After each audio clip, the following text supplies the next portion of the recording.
दुख माँ भारी अहीं कहियो को ना सहबै।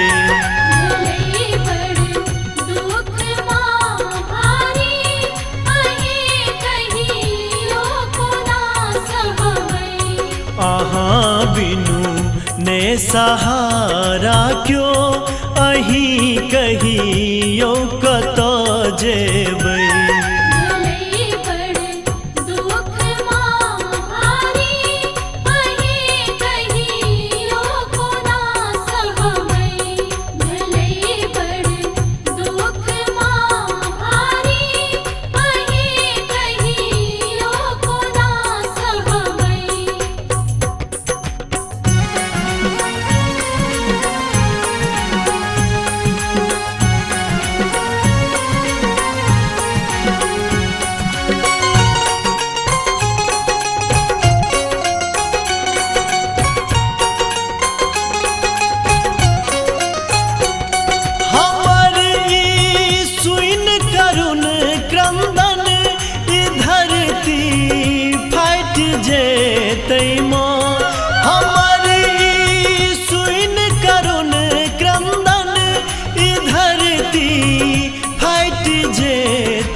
फट जेतै माँ अहाँ जो माए नहीं सुनबै कहू केकरा के जा कहबै।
बिनु ने कियो आशा अहीं किछु अम्ब है करबै।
अजय के संग लो चलियो ओना को ना गुजर करबै।